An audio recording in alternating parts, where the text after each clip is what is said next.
All right.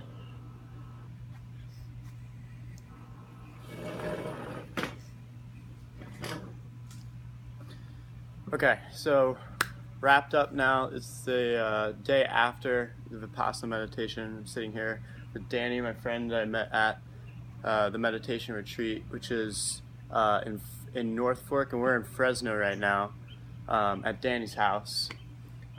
So we just wanted to go over a little bit about what it was, like what happened. It was like this crazy swing up and down of like different emotions and like where I was at. Like at first I hated it, and then I continued to hate it, and then I started to come around, and then I hated it again, and then it finished, and now I love it, and it's just like all crazy. It was wild. What was your experience with it? Yeah, I went into it I was really looking forward to it, and I had been like kind of preparing myself for longer meditations than I normally do. Yeah, Um, so yeah, I was really happy to get there, and when we started, it was there were parts of it that were like a little bit off-putting to me. the the teacher who started the center is dead, yeah. and so you hear his voice over a recording, and he starts out with this chanting in a different language. I think it was in I think it was like old Indian or something yeah, like it's that. called Pali or Pali, and like it was just seemed kind of weird. um, but the silence I was looking forward to. So we were in silence for 10 days, Yeah, and um, so once that started, I like was feeling pretty good. The first day when we heard the meditation instructions, the first day, like I thought they were like very motivating and helpful, and so like hmm, first night I was feeling great. Like I was yeah, like I barely even slept, and I was just like feeling good. yeah. I had similar. Yeah, It's like first day mentally, I was like ready to go. yeah, So I was like, oh man, we're doing this now. And I got in like first day. Body was like, it was really hard, like sitting for 10 hours like yeah, that, yeah, or 12 hours or whatever. That was physically tough, but like yeah, mentally, I was like, all right, let's do this. yeah. Cool. Um, and then as it went, like as we started going the first couple days, and we were just doing the same meditation basically, which was you're just paying attention to your respiration through your nostrils, and uh, I felt good because I was meditating, and like it felt like calm and stable. But I was getting uh, like I was wanting to go back to home and do my normal activities because I felt good. And normally I Yeah, meditate, I just want to like feel good and then yeah, same. go about my day. Yeah, And so like I was really craving like I want to go home and like go exercise or like pick up a book or I don't know what I was. Mostly it was like I wanted to do more physical active things, and because we yeah, were just sitting there. So that was the hard part. And then I guess the next part that started getting difficult was when we started these uh, like 1 hour sits where you're sitting like cross-legged on a cushion, yeah. and they want you not to move, Right. and that So, was physically so painful. before that, let's go back a little bit. So the first 3 days, we had a certain type of meditation that was not entirely Vipassana. It's only a part of Vipassana. I didn't know this going in. I didn't really know anything about it. We had to focus, as Danny said, we mentioned, we had to focus on our respiration, just observing our normal respiration. So it's kind of like pull yourself out of your body, watch your body, and observe it just as you normally breathe. And then moving that, and now what we're doing is we were focusing our brain and kind of sharpening it down, like training it almost like for 3 days to watch a very small area on our body to be able to observe that area. And so we watched our respiration, and then we moved down to this upper lip area, like right here. We just watched it and felt anything that was there, uh, any feeling at all. Like just like I'm touching it right now, that's a feeling, and I feel that. If I'm sweating, I feel that. If it starts to itch, anything. We don't do it, but we just observe it. And then day 4, right around where you're starting to talk about, we moved into the whole body. And so we did the whole body, and what we would do is we did part by part. That first one that we did, that 2 hour one that was pretty tough, Yeah. but it was also a good session, but it was hard to do that. Um, that was like the longest we'd sat in place at that time. Um, and so we started to do that, and we had to do the whole body, and it took like 2 hours the first time to move through every body part and just like scan it like some sort of like CT scan or something.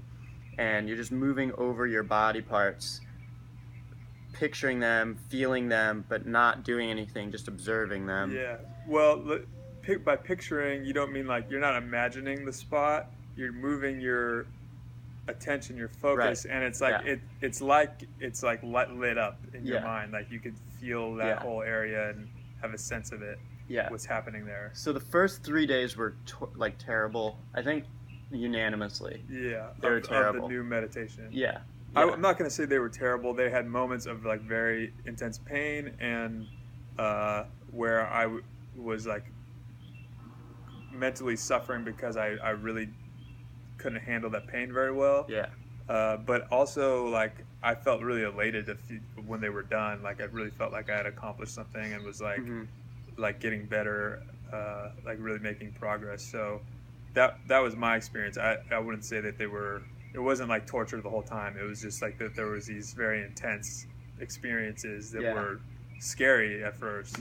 I'll say mine was like I felt trapped a lot of times Uh-huh. because like I'm pretty active all the time and Yeah. like just doing things, and so like sitting for that long, after a while my mind was like, all right, what, like we gotta do something, Yeah. dude. And then my body was saying the same thing too. It was like, all right, when are we gonna lift something, or like when are we gonna Yeah. like just do something? We Yeah. gotta like run around, move around. And so I was starting to like freak out a little bit in there. Yeah. And then like this might have just been like what we were talking about was like so, Sankaras are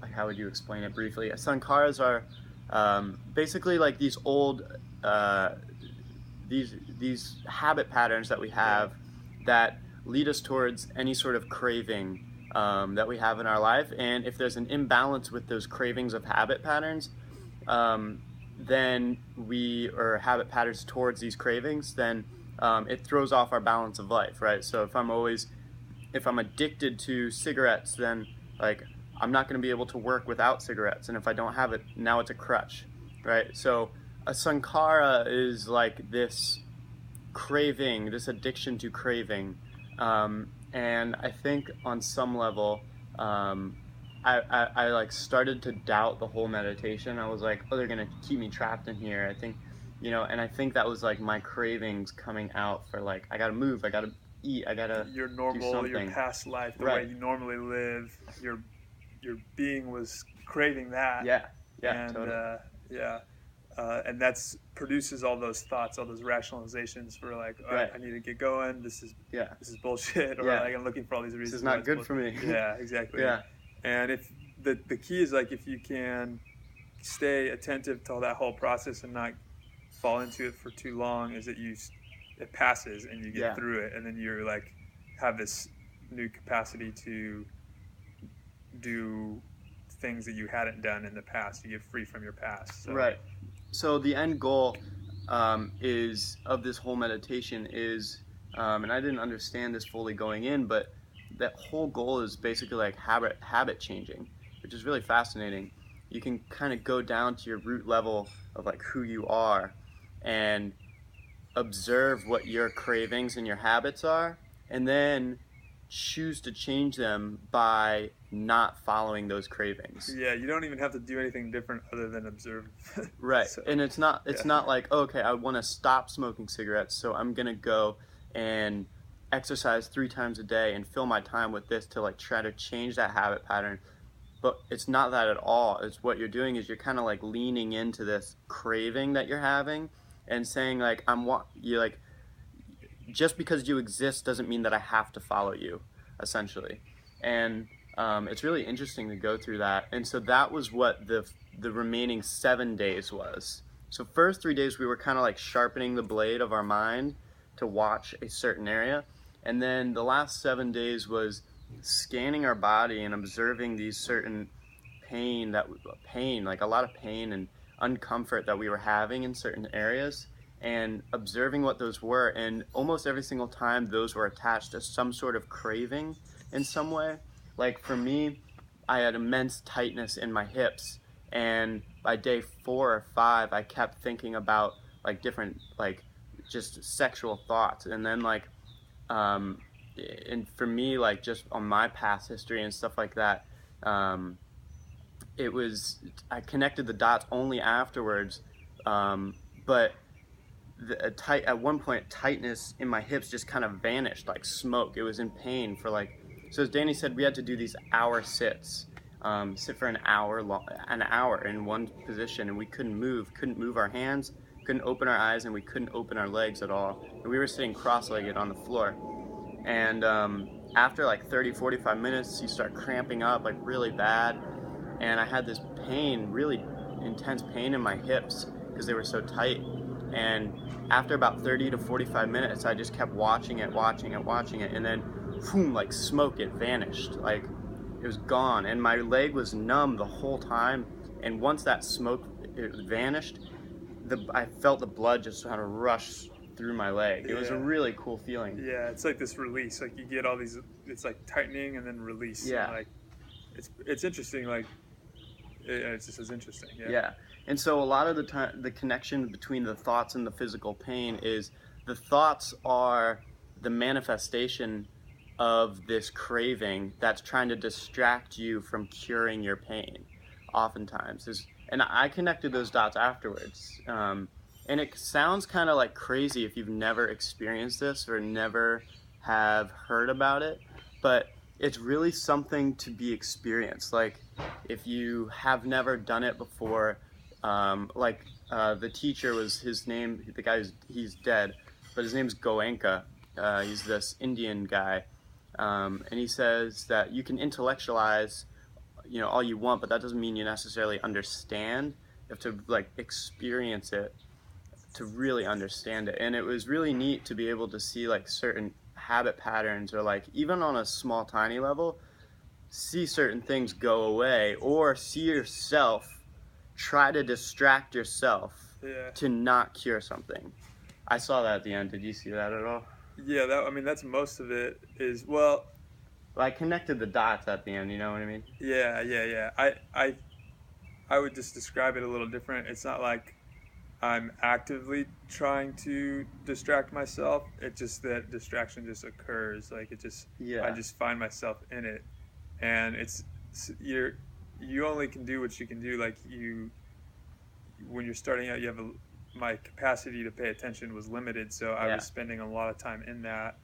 And as I got better, um, it you know I could spend more time not distracted, Right. and so it's a part of myself that is distracting me. It's not like I'm choosing to Yeah. distract Yeah, myself. yeah. It's like, I kind of think of it as like these thoughts, or like these habit patterns and um, cravings kind of have like their own thoughts Yeah, in of themselves. yeah, And those thoughts, when you're trying to cure that, when you're trying to cure that craving, those thoughts of the craving kind of like pop up and are like, hey, we don't want this. And so they try to distract you from it. yeah, um, is the way that I was thinking about it.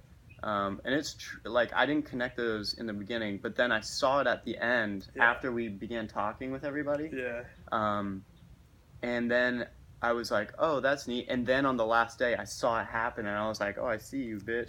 Like, this is not gonna work. But it was, um, it was really unique. Like, it was a unique experience through and through. And I think like even if you didn't get that like surgical operation of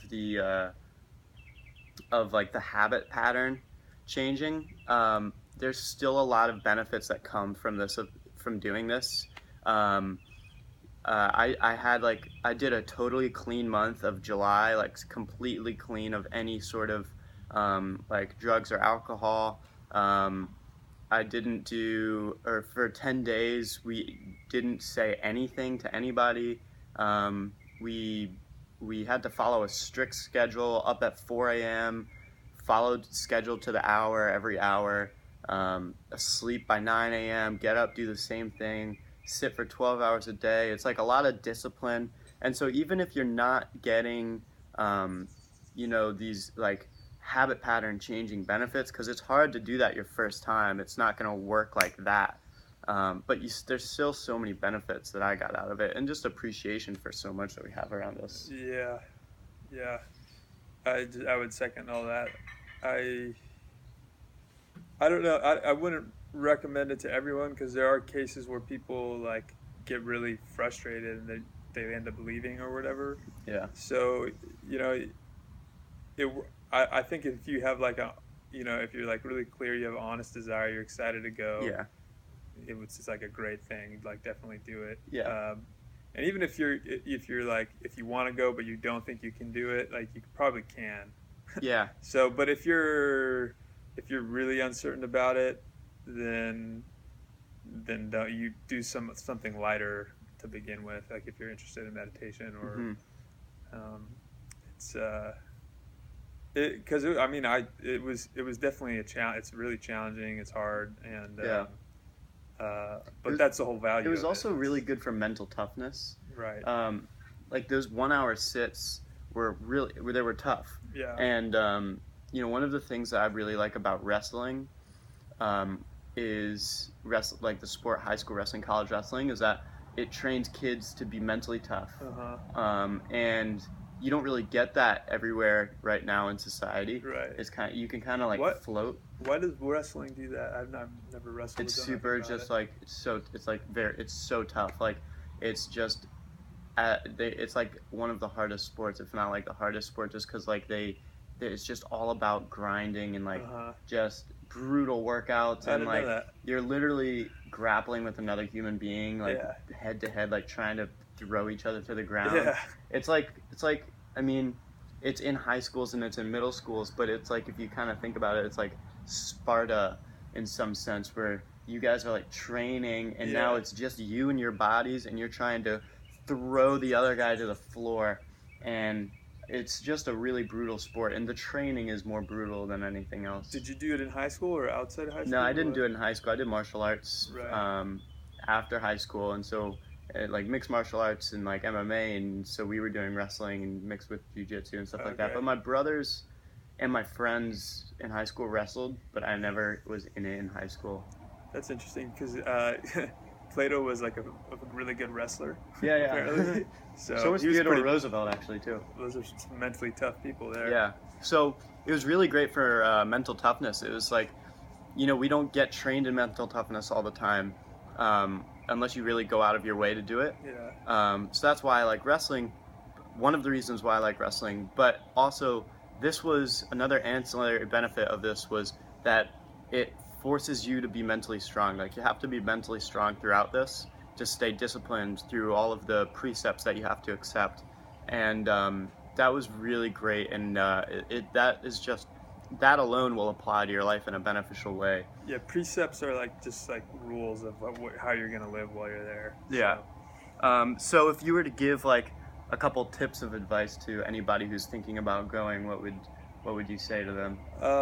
Try meditation practice before you go, um, and try and do it on a daily basis so you get a feel for it. And uh, I would probably start reading about uh, some of the things. I had like been studying meditation and for a while, so when I got there and I listened to the discourses, it really was reinforcing all these other things that I had begun to learn, but were still not really deeply ingrained in myself.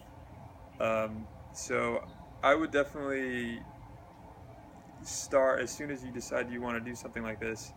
Start making it a daily part of your life in whatever way you can. So you'll get more out of it. I got so much out of this 10 days. Like Yeah. it was a really life changing experience. Yeah. Any other advice? Like the sooner, if let's say if you're there, the sooner that you just like accept the discomfort and Yeah. like everything, like the easier it will go. So like Yeah, just accept it as yeah, I fast would as say possible. that like you're not gonna get away from the discomfort. The whole point is that you're gonna be uncomfortable for a while. That's Yeah. like it's like you're going in there for therapy. You're going in there for um, to like do deep work, and um, inevitably that requires going through some layers, and it's tough, like physically and mentally. So the first 3 days, I would say for me, were the hardest. So like anticipate that the first 3 days are really challenging. But after that, it starts to get better and better and better, and you'll have moments where you hit like these deep grooves, and like you're in meditation, you're like, wow, I'm feeling this. This is good. And then you'll be like, I could meditate forever. And then and And then then you the can't. next afternoon, yeah, and then you can't. And then that afternoon, you're like, what the fuck? This is terrible. Yeah. So, um, you just kind of have to accept that it's like a roller coaster.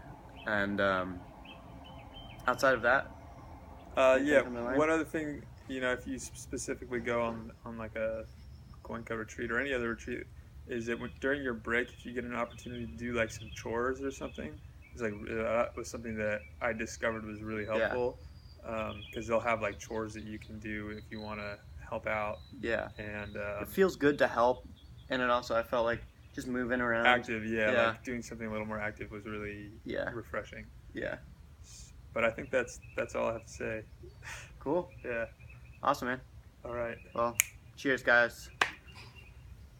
Sweet. Thanks, dog. There. Bam. What In jiu-jitsu, we do this. do you do? Show me. Bam. Yeah. Okay. It's like real. Yeah, we'll just like That's like pretty that. solid. Yeah. It's like quick. It's like we're about to roll. We hop on the ground. All right. Yeah, Like that's that. true. Yeah. Handshake's a little more formal. Yeah. Dude, these mosquitoes are destroying me. Oh man, sorry. I guess they don't ever bite me. I don't know. They Maybe like this East Coast blood. Yeah, you got something. Yeah. Some fresh blood there. Yeah. They're like, what's this shit?